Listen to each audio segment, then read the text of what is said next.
Existen defectos de nuestro carácter que podemos cambiar, y en este sentido el Espíritu Santo se encarga de ayudarnos en el proceso de santificación que acompaña a todo creyente hasta la muerte. Pero hay otras limitaciones heredadas que no tenemos poder para revertirlas. Son debilidades propias de nuestra manera de ser y que sin embargo nos pueden servir para asumirlas como algo propio que en definitiva acaba perfeccionando el poder de Dios, como le dijo a Pablo cuando éste le pidió que le quitara el aguijón de la carne. Este constituye un buen remedio frente a la arrogancia y nos hace humildes ante Dios y los demás. Porque como escribió Pablo en 1 Corintios 4:7, ¿quién te distingue? ¿O qué tienes que no hayas recibido? Y si lo recibiste, ¿por qué te glorías como si no lo hubieras recibido? Por lo tanto, no nos avergoncemos de esas debilidades, ya que Dios usa personas débiles para sus propósitos. Como escribió Pablo en 1 Corintios 1, versículos 26 al 29, pues mirad, hermanos, vuestra vocación, que no sois muchos sabios según la carne, ni muchos poderosos, ni muchos nobles, sino que lo necio del mundo escogió Dios para avergonzar a los sabios, y lo débil del mundo escogió Dios para avergonzar a lo fuerte, y lo vil del mundo y lo menospreciado escogió Dios, y lo que no es, para deshacer lo que es, a fin de que nadie se jacte en su presencia.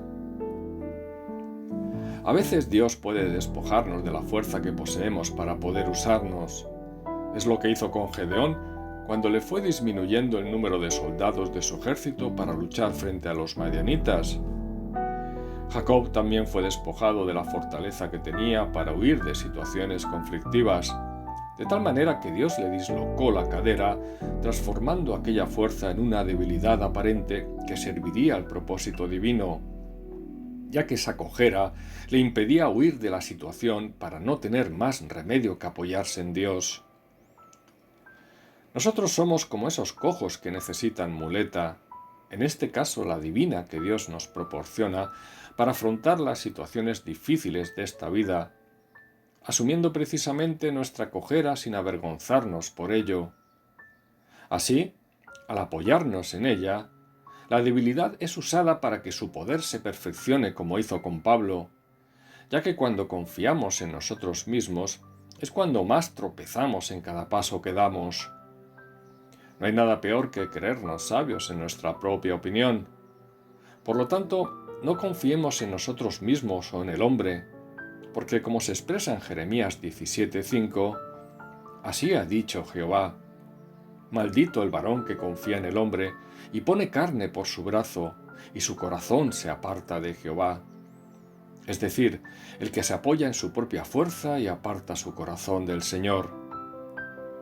El enemigo, como acusador que es, nos señala para que solo miremos nuestra debilidad, pero con un motivo evidente, que es el apartarnos de Dios, desanimándonos a la hora de cumplir con el propósito que guarda para nosotros.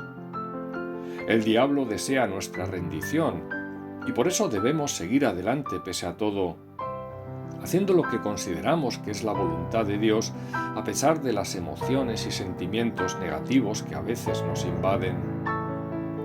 Porque a Dios le interesa lo que somos más que lo que hacemos, ya que ejecutar una obra perfecta no es la meta, sino el hacerla con la intención de agradarle mediante la fe necesaria. El motivo último en nuestro actuar nos define ante Dios, quien no ve la apariencia, sino los corazones. Por eso tampoco nos fijemos exclusivamente en la debilidad de los demás.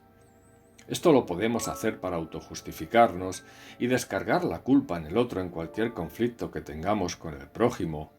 Pero el error es evidente. Todos los creyentes hemos sido escogidos por Dios en base a que somos débiles en muchas cosas, y por eso seguiremos tropezando hasta la muerte. Pero el amor que Dios busca en nosotros no es aquel que es perfecto ante los demás, sino el que nos lleva a amarnos pese a lo imperfectos que somos, soportándonos unos a otros, como escribió Pablo en Colosenses 3:13, sabiendo que el amor es sufrido y que todo lo sufre y todo lo soporta, como añadió el apóstol en 1 Corintios 13, versículos 4 y 7. El legado que nos trasciende cuando partamos de este mundo será el carácter que Dios ha puesto en nosotros para asemejarnos a la imagen de su Hijo, no el currículum que hayamos conseguido. Lo primero logra cumplir el propósito divino en esta vida. Lo segundo quizá permite alcanzar metas humanas que quedarán en el olvido cuando hayamos desaparecido. Ese carácter nos hace diferentes al otorgarnos la luz que viene de lo alto y que ilumina un mundo que camina entre tinieblas. De esta manera, todo lo que hagamos será visto con esa luz por los demás, diferente a la del sol, pero especial por su origen divino. Esas buenas obras para las que fuimos salvos glorificarán al Padre, como expresó nuestro Señor en Mateo 5:16. Así alumbre vuestra luz delante de los hombres, para que vean vuestras buenas obras y glorifiquen a vuestro Padre que está en los cielos. Por eso el creyente está obligado a luchar en una guerra espiritual que mantendremos hasta la muerte en este mundo caído. El enemigo intentará destruirnos atacando nuestro matrimonio o familia, o por medio de amistades o enemigos que se nos crucen por el camino, a fin de desanimarnos a través de nuestros pensamientos y de que nos consideremos indignos ante Dios. Algunos nos dirán que como cristianos somos hipócritas al tener una fe que no se refleja en una perfección que ellos esperan de nosotros. Pero la respuesta está en reconocer que ser cristiano es ser cualquier cosa menos perfectos ante los demás. La perfección solo la alcanzó Jesús en esta vida. No seamos tan arrogantes, ni caigamos en aquella trampa que para los demás es mero recurso, a fin de justificar su incredulidad. Este es el motivo por el cual muchas parejas se acaban separando. No soportan la debilidad del otro, y a veces incluso apenas pueden con la suya propia. Porque a veces solo nos fijamos en los defectos de los demás, para olvidar sus virtudes y todo lo bueno que nos han aportado a lo largo de una convivencia. Y como cada uno está obligado a vivir consigo mismo, al menos se desprenden de la carga que le supone la otra persona. Esto puede ser propio del mundo, pero no debe serlo para los creyentes en Cristo. Un amor que no admite la debilidad ajena para enfocarse solo en lo negativo no es tal, porque ese sentimiento permite el abandono y la rendición, y para un cristiano esto no puede ser opción. Ahora bien, en una relación esto es cosa de dos, y nadie es dueño del otro. Cada uno es responsable ante Dios de sus actos y consecuencias, y quien decide rendirse responderá ante Él.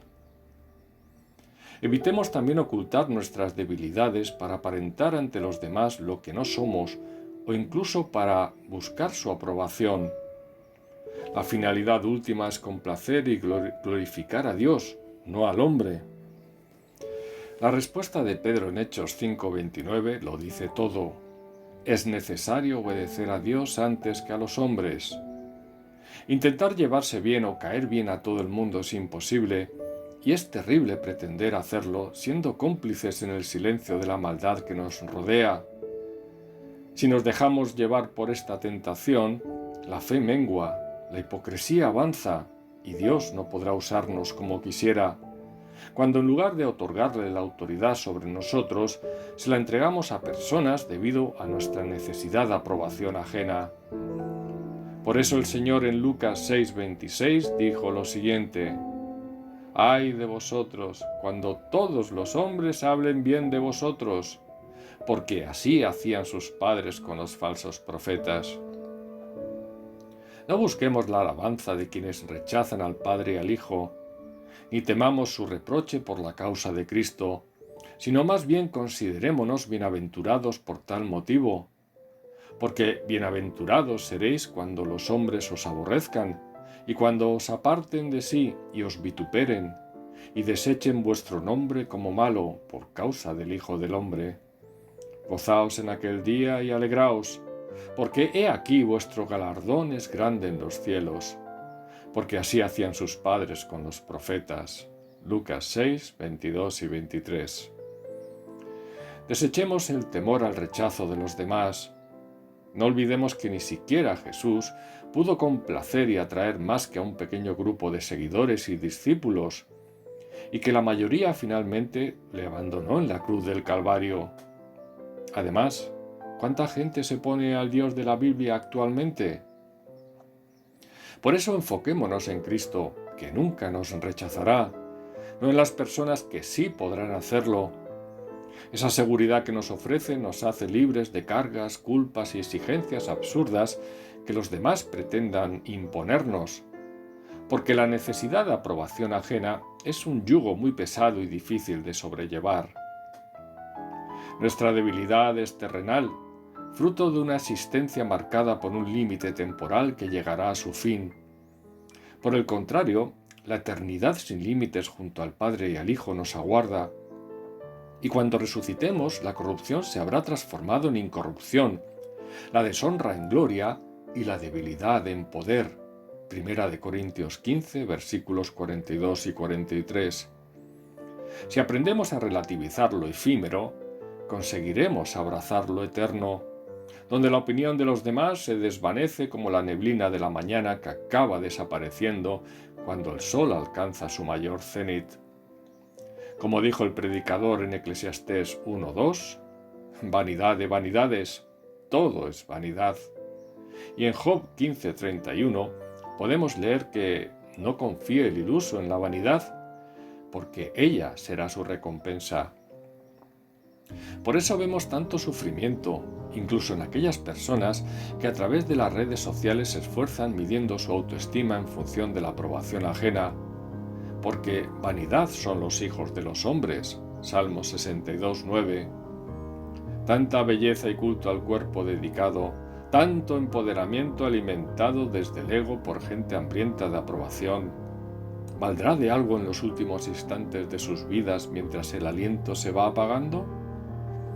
Además, sabemos que todos compareceremos ante el tribunal de Cristo para rendir cuentas por lo que hicimos o dejamos de hacer en esta vida, y no podremos escudarnos en nuestra debilidad.